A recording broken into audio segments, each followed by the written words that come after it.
हमें इसे चावल से खाना है ना, इसलिए मैंने सोचा थोड़ा पीस के टुकड़े रखती हूँ जिससे अच्छे से मसाला मेरा पक रहा है, क्योंकि आँच बिल्कुल तेज़ है। बहुत बढ़िया तैयार हुए हैं ये दोस्तों। आज हम बनाते हैं मटन चुस्ता। ये मैंने 3 चुस्ता लिया है और करीब 250 ग्राम हमारा मटन है।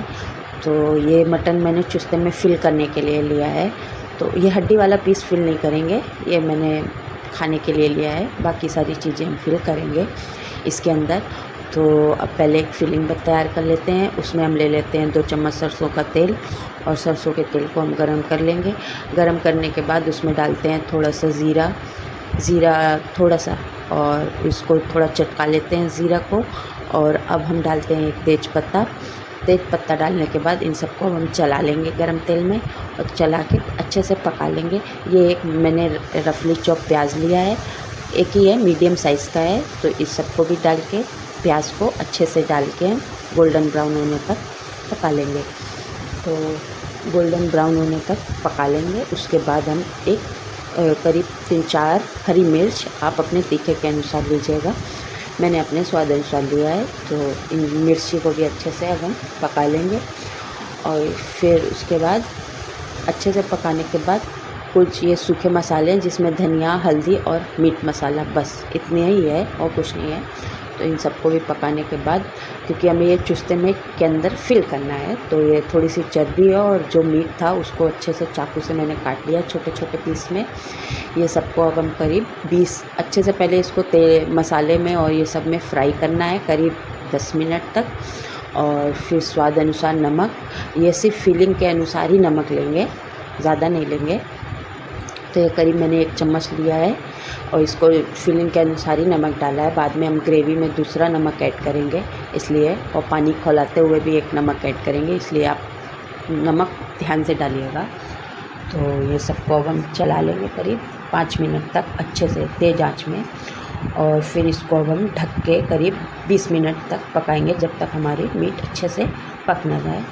तो ये देखिए 20 मिनट बाद ये हमारी फिलिंग बनके तैयार हो गई है। तो इसमें हरी धनिया हम डाल लेते हैं और फिर इसको अच्छे से पका लिया है मैंने। फिलिंग करीब 90% तक हमारी फिलिंग अच्छे से पक गई है। अभी ये बॉयल भी होगी, फिर ग्रेवी में भी पकेगा, इसलिए। तो ये मेरी फिलिंग बनके तैयार हो गई है। तो इसको निकाल लेते हैं प्लेट में, और निकालने के बाद इसको अच्छे से हम ठंडा कर लेंगे, इसलिए प्लेट में सारी फिलिंग निकाल लेते हैं। और इसी कढ़ाई में हम फिर पानी डाल के खौलने के लिए रख देंगे। और अब हम चुस्ते को फिल कर लेते हैं। तो फिलिंग उसी हिसाब से भरिएगा जितनी आप पाए फिल चुस्ते के अंदर, आप जैसे भरना चाहें। मैं 3 चुस्ता लाई हूँ, इसलिए उसको उसी तरीके फिल करूँगी कि तीनों चुस्ते मेरे बराबर मात्रा में भरे। तो ये देखिए मैं चुस्ता अपना फिल कर रही हूँ और तीनों चुस्ते फिल करके आपको दिखाती हूँ। ये देखिए मैंने तीनों चुस्ते फिल कर लिए हैं, इसको अच्छे से बांध दिया है धागे से। और अब इसको हम पानी में खौला लेंगे करीब 15 मिनट तक, बिल्कुल तेज़ आंच में। जिससे पानी में खौलाने से, तो ये मैंने पानी उसी कढ़ाई में पानी खौला लिया था। और ये थोड़ा सा नमक, मैंने कहा था ना नमक स्वाद अनुसार डालिएगा, क्योंकि अभी ग्रेवी में भी जाएगा नमक। तो इन सबको अब जो तीनों चुस्ते हैं पानी में डाल देते, थोड़ा ध्यान से डालिएगा। देखिए मेरा पानी बाहर आया, आप ध्यान से डालिएगा कि आपके ऊपर पानी ना आए। ये काफ़ी फिसलता है क्योंकि चर्बी वाला है। तो इन सबको अच्छे से खौला लेंगे, बिल्कुल तेज़ ही आंच रहने देंगे, जिससे ये करीब अच्छे से खौल जाए। और ये देखिए मेरा खौल रहा है, अभी इसको मैं चला रही हूँ। अभी ये कुछ पका वका नहीं है, अभी सिर्फ चलाया है तेज़ आंच में। इसको ढक के पकाएंगे करीब 15 मिनट तक तेज़ आंच में। तो इसको अब हम ढक देते हैं और फिर उसके बाद एक मसाला तैयार करते हैं ग्रेवी के लिए। तो ये मैंने प्याज लिया है, दालचीनी ली है, खड़े मसाले लिए हैं, लहसुन लिया है और लाल मिर्च ली है सूखी वाली। तो इन सबको मिक्सर में ग्राइंड कर लेंगे थोड़ा सा पानी डाल के। तो ये सब जब ग्राइंड हो जाएंगे तो अब हम अपना चुस्ता चेक कर लेते हैं कि हमारा चुस्ता पका कि नहीं पका, खौल गया। ये देखिए हमारा चुस्ता खौल गया है। तो इस सबको अच्छे से चला लेंगे पहले। देखिए मेरे चुस्ते खौल गए हैं। चुस्ता उबालने से एक जो महक आती है वो चली जाती है, इसलिए इसको उबाला जाता है। तो आप भी उबाल लीजिएगा। मैं चुस्ते को निकाल के दिखाती हूँ। ये देखिए हमारे चुस्ते भी अच्छे से फूल गए हैं।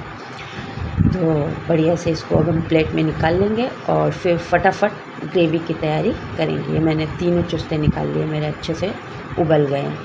इसमें कुछ और नहीं डाला था, हल्दी वगैरह कुछ भी, क्योंकि मैंने उसी कढ़ाई में बनाया, पानी में उबाला था जिसमें मैंने फिलिंग तैयार करी थी, इसलिए हल्दी के तरीके दिख रहा है। मैंने हल्दी वगैरह कुछ नहीं डाला, सिर्फ नमक डाला था। तो अब हम कुकर में एक सरसों का तेल ले लेते हैं और एक बड़ा चम्मच तेल ले लेते हैं, कुकर ले लेते हैं सॉरी, और फिर एक बड़ा चम्मच तेल ले लेते हैं और उसमें डाल लेते हैं एक तेज़पत्ता और एक टुकड़ा दालचीनी का। ये दोनों पहले डाल के तेल में अच्छे से गरम कर लेंगे। और फिर जो हमने मसाला पीसा था, जो आपको बताया था, वो मसाला अब हम इसमें डाल देते हैं और मसाले को अच्छे से पकाएंगे। मैंने हर बार कहा है मसाले को उतने अच्छे से पकाइएगा जिससे कि जो तेल है हमारा आजू बाजू नज़र आने लगे, तब आप। तो ये सबको अब हम अच्छे से पकाएंगे। करीब मसाला पकाने में 10 मिनट लगता है, उससे कम नहीं। तो आप तेज़ आंच में अच्छे से मसाला पकाइएगा। जब हमारा मसाला पकेगा, मैं आपको दिखाऊंगी मसाला जब हमारा पक जाएगा। ये देखिए चुस्ता भी और ये मसाला ये देखिए हमारा मसाला पक के तैयार हो गया। पकाने में करीब 10 मिनट। अब हम सूखे मसाले, ये नमक, हल्दी, लाल मिर्च, मीट मसाला, 2 चम्मच धनिया पाउडर, ये सब सूखे मसाले हैं जो सब मीट मसाले में पड़ता है। मैं नॉर्मली मसाले डालती हूँ क्योंकि खड़ा मसाला मैंने पीस ही लिया था, तो उसी मिक्सर ग्राइंड में मैंने जो मसाला लगा हुआ था उसी में पानी डाल के थोड़ा सा मसाले में डाल दिया, जिससे हमारा मसाला जलता नहीं है। और हमारा मसाला पका हुआ था ही, इसलिए सिर्फ सूखे मसाले पकाने थे पानी डाल के। तो ये सब अच्छे से मैंने देखिए खौला लिया है। अब अच्छे से खौला लेंगे। मसाले हमारा सूखे वाले मसाले भी पक जाने चाहिए पानी में, पानी भी अच्छे से पक जाना चाहिए। फिर उसके बाद हम अपने चुस्ता डालेंगे। तो इसको भी पकाने में थोड़ा टाइम लगेगा, करीब फिर वापस से 5 मिनट या 10 मिनट जैसा। और अब मेरा मसाला पक के तैयार हो गया है, तो अब मैं अपने चुस्ते डालती हूँ एक एक करके। धीरे डालिएगा क्योंकि काफ़ी फिसलते हैं। तो पहले चुस्ते फिर डालूँगी, तीनों चुस्ते आराम से बिल्कुल, क्योंकि बहुत मतलब फिसलते हैं बहुत ज़्यादा। तो मैंने 2-3 पीस मीट के रखे थे मोटे मोटे, क्योंकि बाद में हमें इसे चावल से खाना है ना, इसलिए मैंने सोचा थोड़ा पीस के टुकड़े रखती हूँ, चुस्ते के साथ अच्छे लगेंगे। तो ये देखिए मैंने 3-4 ही पीस रखे थे, ज़्यादा नहीं रखे थे। तो ये भी इसी में डाल देते हैं और सबको अब हम पका लेंगे। पहले मसाले में अच्छे से फ्राई कर लेंगे, बिल्कुल मसाला अच्छे से सब में लग जाना चाहिए। और मेरा चुस्ता बहुत बढ़िया हमेशा बन के तैयार होता है। तो ये देखिए मेरा मसाला अच्छे से लग गया, आप खुद ही देख रहे होंगे अच्छे से मसाला मेरा पक रहा है, क्योंकि आँच बिल्कुल तेज़ है। और अच्छे से तेज़ आँच में मैंने इसको करीब 10 मिनट तक मसाले के साथ अच्छे से पकाया। और ये अपनी ग्रेवी के अनुसार, मैं हर बार बोलती हूँ मैं चावल से खाती हूँ, इसलिए आप भी अपनी ग्रेवी के अनुसार ही डालिएगा पानी। तो ये सब डाल के और फिर कुकर का ढक्कन लगा के करीब, चुस्ता तो हमारा उबला हुआ ही था ही, तो इसमें करीब 5 सीटी तो लगाएंगे क्योंकि मटन भी है ना, इसलिए। तो ये देखिए मैंने करीब 5 सीटी लगाई और उसके बाद ये चुस्ते आपको निकाल के मैं दिखाती हूँ प्लेट में। तीनों चुस्ते, मटन के पीस बाद में दिखाऊंगी, पहले मैं चुस्ते आपको दिखाती हूँ कि ये देखिए मेरे तीनों चुस्ते अभी खुले भी नहीं हैं, एक भी नहीं चुस्ता खुला, मैंने धागे से अच्छे से बांधा। ये मटन के पीस भी हमारे बन के तैयार हो गए हैं, क्योंकि इसको मुझे चावल के साथ खाना है, इसलिए मैंने, ग्रेवी भी हमारी बच गई है। तो ये देखिए हमारे तीनों चुस्ते बन के बहुत बढ़िया तैयार हुए हैं। और होप आपको ये सब रेसिपी मेरी बहुत पसंद आई। आप प्लीज़ मेरे चैनल को लाइक सब्सक्राइब करा करिए और मेरे वीडियो को भी देखा करिए, मुझे कमेंट करके बताया करिए। Thank you.